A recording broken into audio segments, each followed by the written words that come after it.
Sarah McCoy, a New York Times bestseller. Miss McCoy taught English writing at Old Dominion University and the University of Texas at El Paso. She grew up right across the river in Virginia and now lives in North Carolina.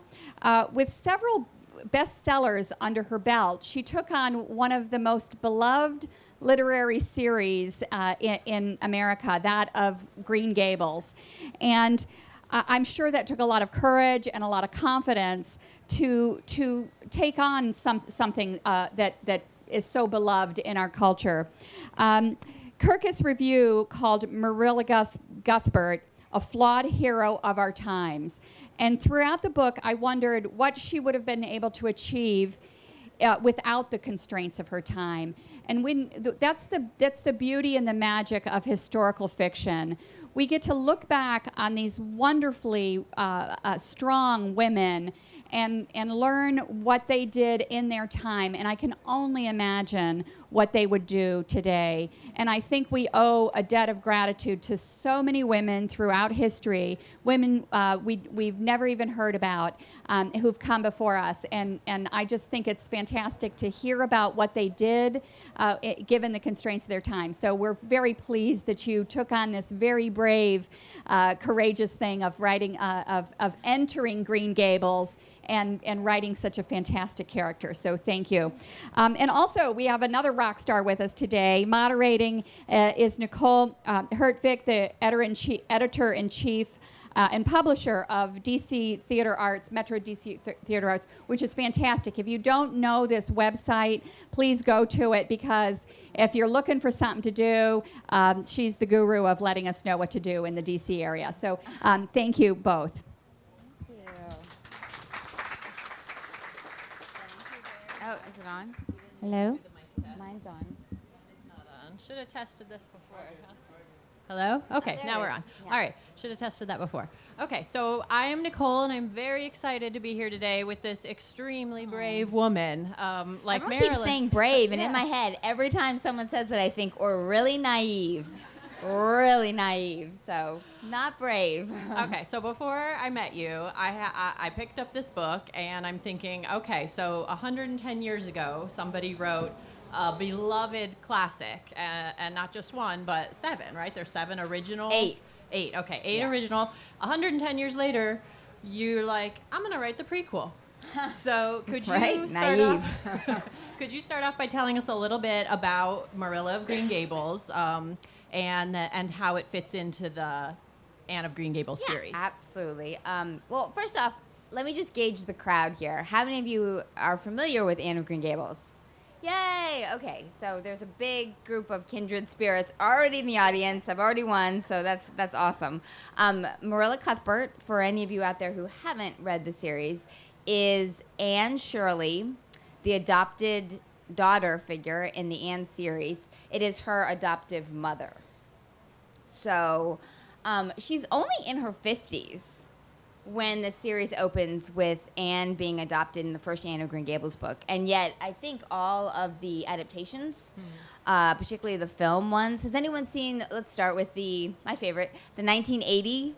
Woohoo! So Colleen Dewhurst, Megan Follows, you are my people. I have gone across the country, let me tell you, back and forth on book tour.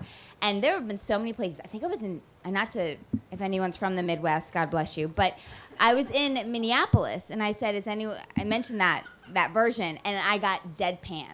Like, a crowd of like 100, not one. They were like, no, don't know what you're talking about. And then, I mean, where do I go from there, right? I was like, oh my gosh. So there's that adaptation with Colleen Dewhurst. And even in that one, she's a little too old. She's portrayed as a little too old for what she actually was in the book. And then now we have the Anne with an E on Netflix. Who's seen that? Okay, fewer. Okay. And that, I tell people, is a totally different beast. Who's familiar with Breaking Bad? Okay. So, Maura Wally Beckett, who wrote Breaking Bad, wrote the adaptation of Anne with an E for Netflix. So just imagine that, okay? She did a fantastic job. I think it is so entertaining. I absolutely love watching it. I think that art on art on art is art, right? That's what we do. It is subjective and it is telescopic and it is interpretive. And that's what makes me a writer, is that I love that my art can be interpreted in many different ways. And so, Maura Wiley Beckett did that. She took Anne of Green Gables and loved it so, so much that I tell people it's like she got on a rocket ship and she flew to Pluto. And she set up her own Anne world there. And so none of the narrative is the same. It is completely different. She just wrote fresh Anne material. And that is Anne with an E, with a nod to Anne of Green Gables that Lucy Maud Montgomery wrote. Totally different beast, though. So in that version, too, Marilla is wonderful and beautiful, and I love her, and I love the actress who plays her. But she, again, is too old. She's far too old. So I think she is 52. How many to you that is young? Yeah. My father is like, hallelujah, that is young. So that is an age that I think is young enough to have a love story still and to be celebrated still and not just be somebody's mom. And I also think that's also an age that is, you have 52 years of story that no one knows when we start into Anne of Green Gables. And I found that really intriguing. So I wanted to give Marilla her say because I think she gets a bad rap. I think she's portrayed too old. And because she's old, for some reason, she is cast off as, okay, she's old, she's motherly, and she follows the rules. She's boring? Hardly. There were so many breadcrumbs in the original 8 books. I went through all 8 books in writing this, and I highlighted everything that was said about Marilla, everything she said, every description of her by the author, every description of her by another character, and I put together this composite of this person that we really don't have on our own. And there were so many things that were intriguing about her politics, about her religious beliefs, about her love with John Blythe. So many things that I knew that Lucy Maud Montgomery had a story for Marilla. She just didn't put it on the page yet. And I know that from being an author and having written other books, all of my characters have stories, even the very minor ones. I just don't put them on the page because the reader doesn't need to know what the post officer who comes and delivers a letter to my protagonist that he just had a fight with his wife at home and he's really depressed. But I know that. Like, I love the characters, so I know that. Sorry, I'm getting off. No. Yes. I want to talk a little bit. So you mentioned the love story. Yes. And I love the love story. I love the love story so much, and I was rooting for them so much, even though I know the ending. So can you talk a little bit about John Blythe? And how you decide, like what was in the original books that gave you those breadcrumbs to know that they had this past together? So, John Blythe, there is the big catch for me was when Marilla says to Anne Shirley, he was a real nice boy. Do you remember that? Do you remember that scene? She says to Anne Shirley, John Blythe was a real nice boy. Some people used to call him my beau. And then it's almost like a mic drop, right? So Lucy Maud Montgomery puts that into the text, and then she just walks away, and she leaves it. And that's what makes a good writer, though, because then you want the reader to be left going, wait a minute, a little jolted and hung back. What's going on there? And even as a child, I remember that line and scene changed Marilla for me because she was not just a mom now. She was somebody before she was a mom, or before she was an adoptive mom. Before she was who she was now, she was a young woman that somebody loved, and that softens her character. And that made her more interesting to me because we're all, at some point, young and in love, and somebody loves us. Even if we don't, reciprocate that love, we've all been loved by somebody at some point. So I thought that was really fascinating, and I dreamed on that. And then if you go through the rest of the series, unlike the adaptations, John Blythe gets married and then has Gilbert, who is then Anne's love of her life. And then you see him, he comes to the wedding. That's another place in the text that you see John. I'm trying to think of one else. And then you see him when his wife, who is not Marilla, passes away, and he is buried beside her. That's kind of all the little pieces of John through the 8. Okay. And so there's very little about him. That's the reason the book isn't John Blythe of Green Gables or John Blythe of Avonlea. So, but his role in her life was what I was interested in, that love story. Right. And so your book takes Marilla from the time she's about, how old is she at the beginning? 13. And then it goes up until she's about in her 40s? Right before, like 3 years, supposedly, before she gets Anne Shirley from the orphanage. Okay. And a lot of things change her in that time, right? Absolutely. Okay. Yeah, she goes, and I think I wanted it to mirror too. So the original books are very family-based. I love that. That's what we all love about them. But everything takes place in the nucleus of the home, right? So it's all about the cooking and the local and the neighbors and all that. And for this book, I wanted to sort of modernize that Green Gables tale by saying, okay, so again, that telescopic, if you'll go with me here, it's Green Gables, which is fictional, and that's based on 3 farms in the actual Cavendish, which I did go to. Yep. So that's fictional in a fictional Avonlea that is really Cavendish on a real Prince Edward Island in a real Canada that was split in 2 into upper and lower at the time. So I really wanted to bring in those real aspects, the history, because I'm a historical fiction writer and I love history. So I wanted to get what was going on in the real PEI and the real Canada into this book, and it's not in the other books. So how much time did you actually spend up there, and what did you do? Who did I you went visit? up to Prince Edward Island for the first time in my life after my mom and I had been talking about it for years and years and years. She's the one who introduced me to this book series, and she loved it.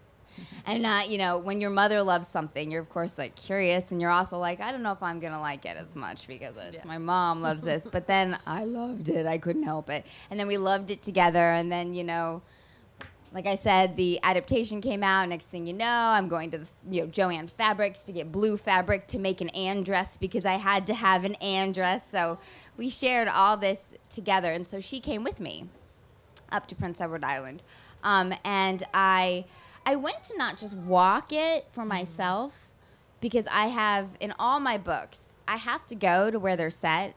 It's an issue because especially, one day I'm going to decide I'm going to write about like India, and then I'm going to be like, oh my God, now I have to go all the way to India. But I go to all my settings. And so I knew I had to go. I had to walk it. I had to feel it. I had to be there. But more importantly, I needed to meet the family. I needed to meet Lucy Ma Montgomery's relations still on the island. Wow. Because, and I think that's one of your questions, not to steal that, but you said, did I have to get permissions? That's one of the big questions I've gotten on tour. Yeah. How did you get permission? Was this character appropriation? All this. And I welcome that because those are great questions.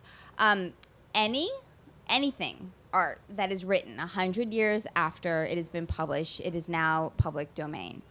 So anybody can do anything. I know that. All the writers know that. 100 years from now, anyone can take my characters from anything and do what they wish. That's the reason Maura Wally Beckett can get away with writing a whole different Anne with an E. As well, it can be 70 years after the author has passed away. Okay. Then it's public domain. So legally, Anne of Green Gables is free reign. And I knew that. And my lawyers at my publishing house told me that. They cleared the way. But it really wasn't good enough for me because this, as they said in the introduction, this is a beloved classic in America. This is Canadian canon, And guess what? I'm not Canadian. I'm an American coming up to Canada saying, I'm going to write about your literary legacy. Basically, I'm going to augment it. So I was really, I was scared. I was really nervous by that point. That's why you say brave, and I was not brave at all. I was naive at first, and then once I started writing it, I thought, oh, God almighty, what have I gotten myself into? I already signed a contract. I got to do this. So I went up there, and the Montgomery heirs how do I put this? The Canadian people are rather terrified of the Montgomery heirs. They have their own Twitter handle, the Montgomery heirs. You can go in and Montgomery heirs, and you'll find them. And they control all the copyright laws for everything that has to do with Lucy Maud Montgomery's legacy, right down to if in a little Anne doll, you can flip it over and it will say the copyright of they call it the Kindred Spirits. That's the name of their company. So nothing comes out without them. To the extent, for example, the Anne with an E, Maura Wally Beckett, back to her producer, and some of the other people who were involved with that production went to Prince Edward Island, and they went to meet a man named George Campbell, who runs the Anne of Green Gables Museum. He owns it with his sister, Pamela, and they live up there, and he really is the head of all the copyright stuff for the family. And they came to him wanting to see him, and he didn't let them in. And yeah, I said after I was in, I wanted in first before I could prod him about it. I said, why? And he said they didn't want anything to do with the actual spirit of the books or the legacy of Lucy Maud Montgomery. They just wanted me to give my approval so they could make Anne with an E t-shirts and hats and coffee cups and merchandise off it. And that's the reason you won't see any of that, because George said no. And George, in the scheme of it, all right, bear with me, it gets kind of complicated, and I think I know too much about this family, Lucy Maud Montgomery's. But, so, Lucy Maud Montgomery's mother, Clara, died, that's one of your questions too, died when she was 21 months old. So Lucy Maud Montgomery was basically an orphan. That's why she was able to write An Orphan with such empathy. So her mother died, and her father moved out west and remarried and had another family, and basically left Lucy Maud Montgomery to be brought up by her maternal grandparents and her maternal family on Prince Edward Island. So she lived on one of the farms that Green Gables is based on, and that's the McNeil farm. Those are her grandparents. It is now just ruins. You can't go into it. She also had a room at her favorite Aunt Annie Campbell's house, which is now the Anne of Green Gables Museum. And so that's another farm that Green Gables is based on. The third farm is in between, and that was one of her McNeil cousins that she just used to play at, that the Canadian Tourism Department got the rights to make the Green Gables. So they actually mocked it up like the movie set. And that's what you can go visit. And that's what all the cruise ships dock and come see if you ever take a cruise up there. So that's what you'll go to, is that. And it's beautiful. It's wonderful. They do a great job. But those are the three farms. So Annie Campbell's farm is now run by George Campbell, and he heads up all the family rights. And Pamela, his sister, who never married and lives, I know. I said, what is going on with your family? So she lives in the Anne of Green Gables Museum, and she gives tours. She sort of is the manager and oversees it. So I went to George, and those were the two I needed to kind of get in with. Okay. And they liked you better than the TV people? Well, they didn't at first. I wrote them emails. I said, I'm coming. Like 6 months, I started writing them emails. And then close to they got, they were like, all right. And then right before I got there, George emailed me and said, I can't make it. I can't see you at all. The whole time you're here. I'm busy. Wow. I got stuff going on. And I was like, okay. He said, but Pamela will let you into the museum and she'll talk to you. I said, okay, great. So I met Pamela, and she was so warm and loving, and not in a very New Englandian sort of way. She was like, come on in. This is the museum. And she started off very formal, and then she said, well, come on into the kitchen, which was the original kitchen. Ooh. Aunt Annie's kitchen that she said made meals on the original fire-burning stove for Lucy Maud Montgomery. Aww. So I sat by the stove, and I sort of got into the warm spot of that. And then next thing you know, my mother was with me, so she remembers, a man came through. And he was in a flannel shirt and a hat, and he walked on through. And then we thought, who is that? I thought he worked there. And then he came back through the other way. And then he came a third time, and the third time Pamela actually acknowledge that this man was coming through. And she stopped and she said, and then he turned, he took off his cap. He said, "I'm George Campbell." And I said, "Ah," and he said, "You must be Sarah McCoy. I didn't know you'd be you." And that's how he introduced himself. "I didn't know you'd be you." And to this day, I'm like, I'm not going to ask what he meant. I have no idea. So that's how I got in. And then he talked to me for a long time. I think we were outside on the porch talking for like 3 hours. And that was our first meeting, you know, and he really wanted to make sure that my heart was in the right place. And I respected that. And I respected the legacy that I was entering into enough that I wanted to almost be grilled. Because if it had been too easy, you know? Right. So that was really important. And he was one of the first people, Pamela, and Kate McDonald, who is Lucy Maud Montgomery's great-great-granddaughter, but she lives in Toronto. So she's not part of sort of the running and management of all that on PEI. So I sent it to those three, this manuscript, before I sent it to my editor, which was really frightening. Okay. Because you're an editor. Yeah. You know, you need your editor. You need them to make sure you didn't misspell something silly, you know? So, but I didn't. I sent it to them and I said, I understand the copyright laws are in my favor, but this book can't be published without you. Without you, like, blessing it. Because it was much more, having grown up loving Lucy Maud Montgomery's work and loving this story, it was much more about being part of that family and having this book be part of that Anne family and not just, I want to put out this book about this. Right. And I would say I felt that reading this book, almost immediately getting into it. I just bonded with this character. You know, she's this young girl, and you know kind of what later in her life is like, but seeing her grow up and seeing the things that happened to her and the choices that she made to take her to this part, you know, and part of the some of the choices I understood, some of the choices I was going, you know, oh, you know, maybe you could do this. Because I really wanted her to end up with John. Everybody does. I'm like, I can't change that part. It's the one part I can't change. But it's nice. I feel like it's nice to know that in her heart she has this, you know, this happened to her. You know, I lived once. I'm a woman who lived once, and I have all these memories inside. So that's really nice. Yeah. And you also, I will say, in the book, you really feel the attachment to home. You know, she makes a conscientious decision that this is going to be her life, and she's going to take on the legacy of what her parents started, and she's committed to that more than she's going to be committed to a man or more of a traditional. And I think future. in this day and age, when I was talking about this book was for a modern reader, not just the historical part is for a modern reader, but I felt like women.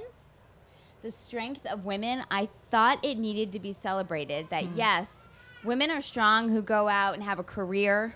I'm a big, like, go out, do your thing, pursue your passion. But women are also strong who make a choice to stay at home and do this work of love for the people around them. And in this, she didn't marry, and she stayed at home with her brother and worked this farm that she loved, and she made that choice. And I thought, okay, let me change how I see even my modern perspective. Let's celebrate that in addition to celebrating like her Aunt Izzy. She has an aunt in this who is her mother's twin sister. I'm not giving anything away. You'll get this in like the first few pages. And so Aunt Izzy, and by the way, my aunt is in the audience. I won't look at her to make her, but I am very inspired by my aunts. I have 2 aunts, and they are my titis, and I love them. That's Puerto Rican for aunt, by the way, just letting you know. Some people get like, titi, what did she say? But that they were very empowered women, and they were career-driven, and yet they were also, at some points in their life, they didn't do their career, and they chose to stay home with their family for a certain portion. And I thought, you know, okay, let me stop my women's lib for a minute. Let me just think about this. That needs to be celebrated too equally, because that's what it means to be a woman and make a choice. And even back then, making that choice was so much more difficult, and yet they did it. And so why not celebrate that?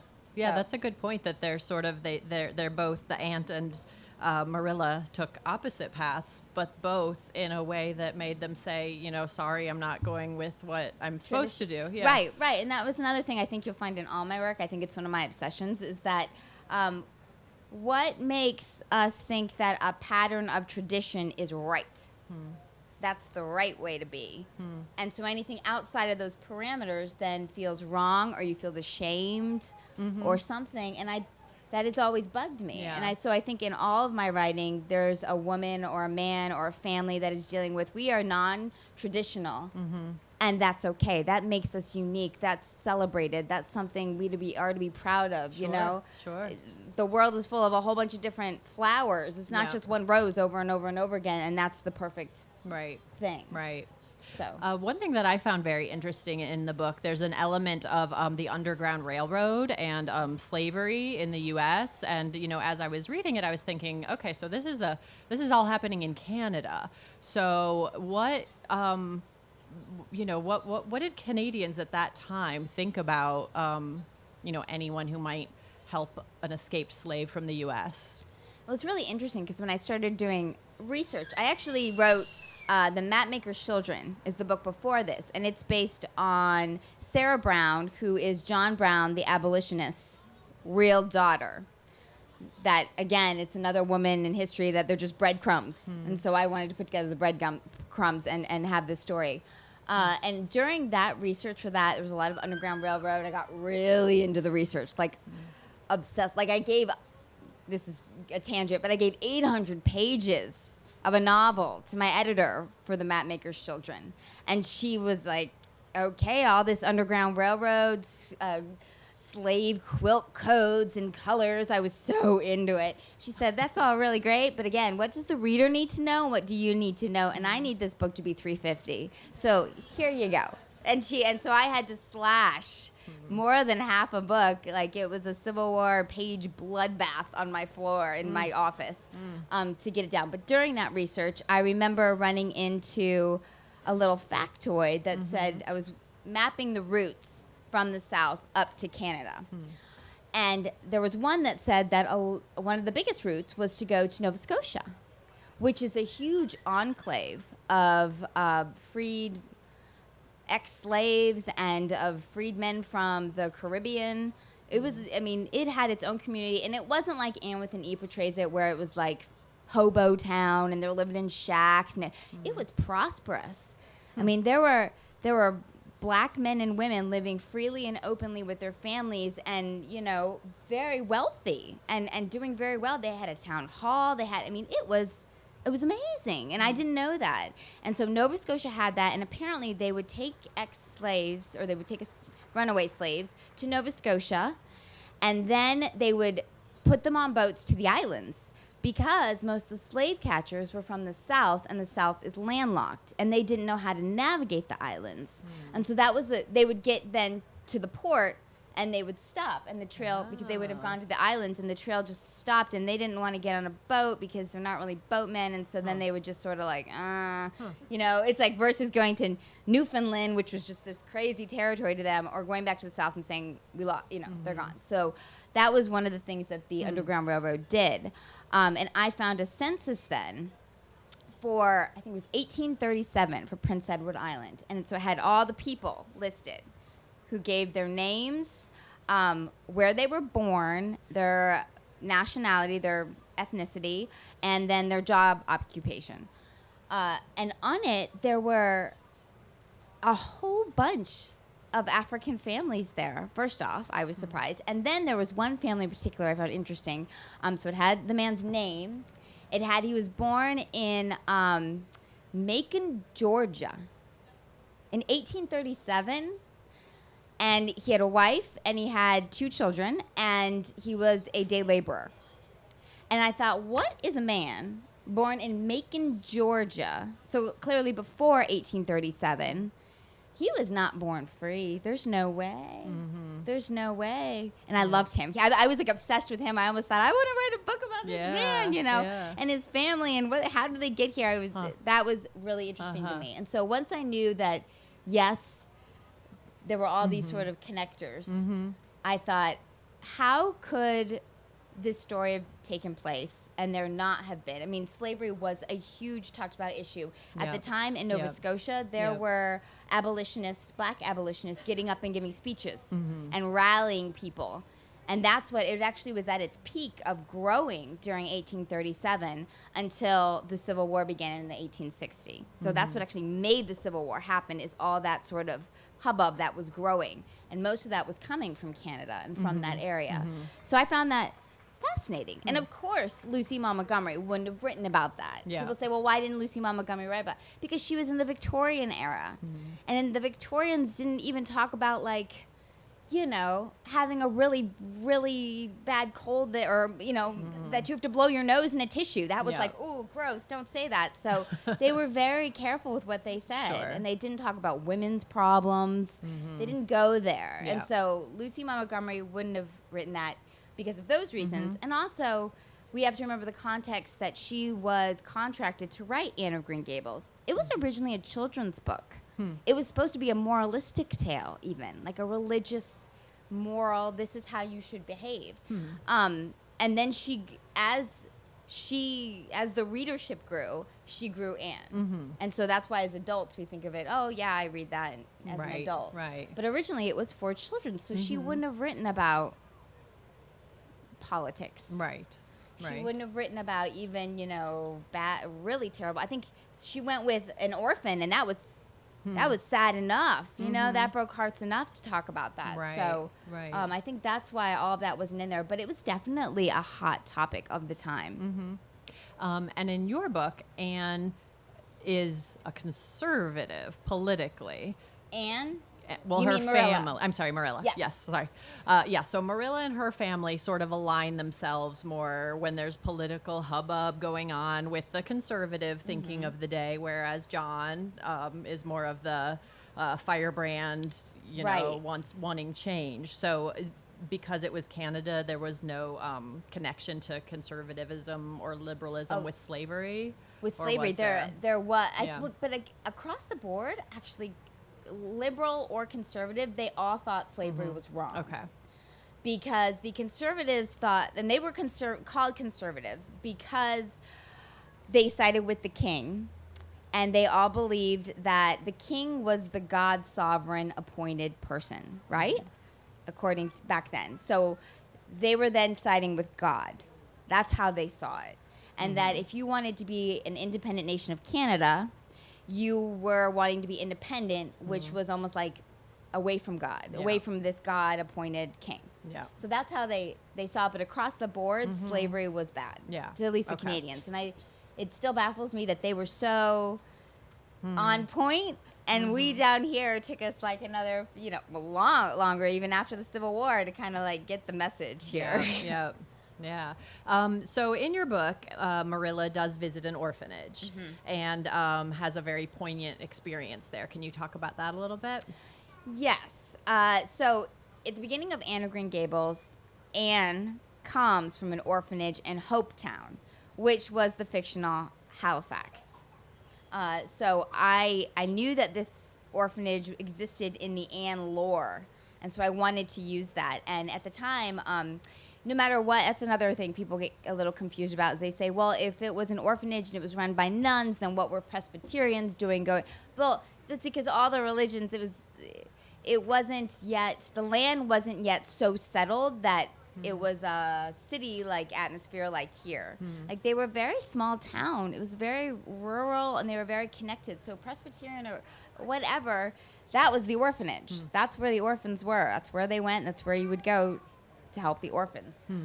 So at the time, the location, because I went to Halifax and saw that the location was very close to this.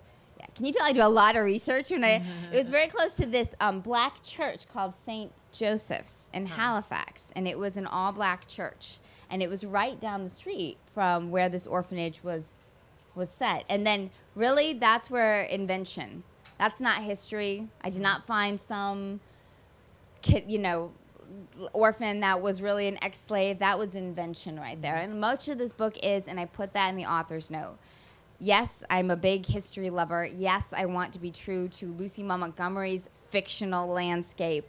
but this is my book. And so there's a lot of me filling in the gaps with my own Yeah. creativity and imagination. Yeah. So that's where. Okay. So, but I don't want to give too much away. That's the reason I didn't say. That's fine. Yeah. Okay. Oh, wow. All right. We have a long time. Yeah. We have questions now. So we're That going to was open it up fast. to some questions. We have a microphone. So if you would like to ask a question, raise your hand. And when the microphone comes to you, we will hear the question.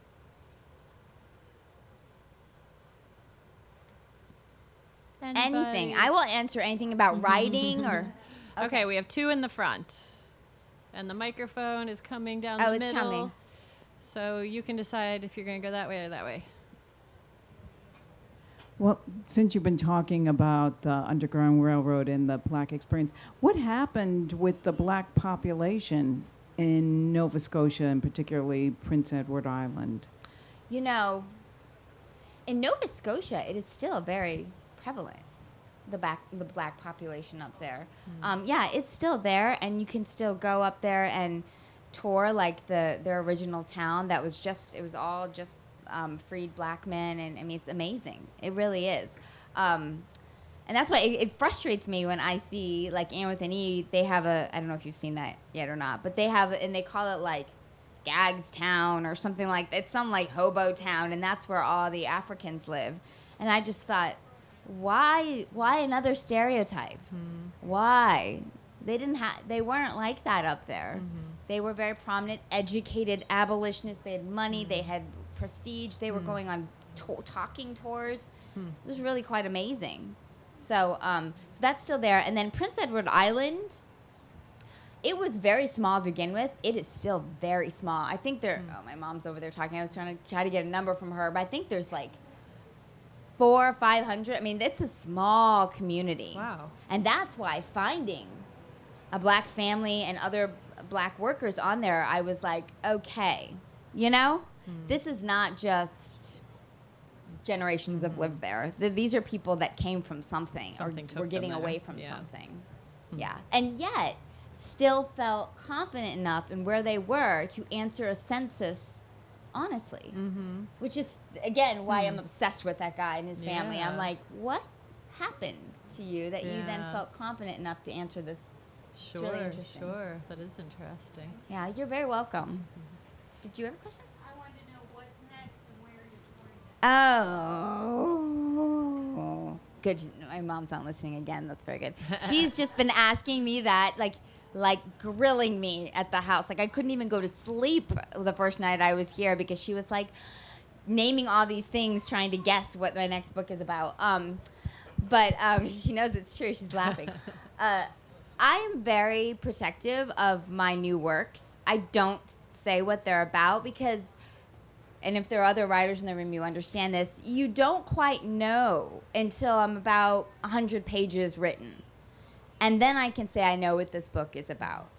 So it is historical fiction. That is my genre. I will stick to that. It is not a dual narrative. I've done that in the past where it's contemporary and historical back and forth. It's not one of those. It is straight. It is with HarperCollins. It is with my same editor. And it is totally different from anything I've ever done before. So I can say all that. How much time do you usually spend on each book? You know, every book has been really different. Oh, gosh. So The Baker's Daughter I got the idea for in 2010, and it came out in 2012. So that's relatively quickly.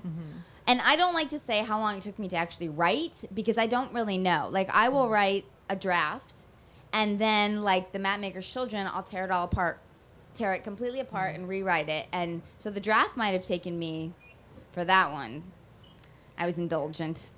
So that one was like a year, and then I had to rewrite it, and that took about 6 months. And then we went to the editor, and the editor and I worked on it. You always work about... This book, I only did maybe 2 months with my editor working on it. The Mapmaker's Children was more like 4 months with your Okay. editor. Yeah. And then it's about a 9 to 10 month process once you give it to the publisher, and you can't touch it, and they typeset it. They give it a cover. They give it cover art. They do all that stuff, and you aren't allowed to change a word or Do you pay get a fee. say in the cover art? Everyone asks me that too. Yeah. I tell people this is how it comes to you. You get the email, here's the cover art, and they give you a picture. And then they say to you something, usually in the email, something like, our cover artist worked very, very hard on this, and all of us in the editorial love it. Let us know if you approve. You know, you're kind of, And I was explaining to someone that I think my first book, I thought I was fancy pants because it was my first book. And so I got the cover, and it had a bubble around the title. If you look at the time it's in Puerto Rico, it does not have a bubble on it. And the title was bubbled like a cloud. And I said, I don't like that. It looks like a children's book, and there are some very not children things in this book. So I wouldn't want a child to think they can pick it up. And so they changed it to kind of like a very elegant scroll. That was the most change I got. The next book, The Baker's Daughter, has a red hat on the front. If anyone's familiar, it's like a kind of a black cover with a red hat. And I said, because I thought, I changed it on the first one. This is my second one. I can say what I want now. So I said, it's so dark. That's what I wrote back to my editor and the art team. It's so dark. I don't know if I like that. And they said, well, we put it in front of a focus group and they liked it, so that's going to go. So that was my answer there. And I said, okay. And so for the Mapmaker's Children, she showed me two different JPEGs of the cover, totally different. And she said, the one that it is the cover, she said, so focus group again said they liked this one better, but we're just showing you what the other one might have been. Thoughts? And I said, okay, you know, if they pay, I mean, they're paying that. I didn't have anything to it, so I really don't have much to do. And this one came to me from my editor, who is just, I mean, talk about kindred spirit. She is my kindred spirit. And so she had so much to do with the cover. She like grilled apparently the artist. She said, I want it to look like the Anne of Green Gables paperback cover, only instead of Anne, we want Marilla. And so she did all that, and then she sent me it and said, I love this cover. I hope you do too, which is a lot nicer than the other ones, you know? So, and it was, well, it's a new publisher. Before I was at Random House, and now I'm at HarperCollins. So I was like, I like this. So she said, I hope you do too. And I did. I loved it. I absolutely loved it. And what was even odder, though, is that then my mom sent me a photograph. And usually when I do a PowerPoint presentation, I have this up there. She sent me a photograph. She said, oh, my God, look at this. And it was a photograph of me on Prince Edward Island in front of Green Gables. And it is literally, I'm in the exact same position. Like with my head turned and everything. And on the PowerPoint, I kind of put them up next to each other, and people freak out. And I freak out because it's a little too like, Maude, are you there? You know? So this was obviously meant to be the cover, and I love very it. Cool. But I have very little to do. And to be honest, I'm glad. I just wrote an entire book, and I'm so in love with the word pictures that if someone said pick one word picture, and that'll be the cover, it would take me, you know, it would take me 9 months. I'd be like, I don't know. Yeah. So I'm glad someone else, again, art on art, and that's why I love it. All right. Any more questions? Go for it. Yeah. Microphone to the front. Would you consider writing a sequel about Marilla and her experiences concurrently when Anne is going through her time? Yeah. I'm looking over there. Clearly, that is my Marilla in the corner, right? So, yeah, I actually did. I actually wrote out a 30-page single-spaced outline, not even real writing for all the writing, just an outline of a sequel to this that kind of goes a little into that. And I gave it to my editor, and she's brilliant, and she said, I love this, and I love this. She said, but I think we need to give a pause, otherwise you will just be you'll start to get known as just writing the Anne books. Kind of like my mom and I had this discussion. Lucy Montgomery kind of went down, fell down that hole, and she's even quoted sadly as saying, you know, it makes me sick or something to think that I have to continue writing Anne when I have so much more. I have so much more I want to write about, and I could write about. And when you think about it, Emily of New Moon, we don't hear about that as much. Pat of Silverbush, right? We don't hear about that book at all. If you many of you are probably like, what is that? She wrote that. It's a beautiful book. She did a lot, and we don't know about it because she got stuck in a pattern. So my editor said, how about we table this and you do this completely different. You just wait. And I'm having so much fun doing that. You know, it is. Plus, if you wrote another book, you'd have to go back to George.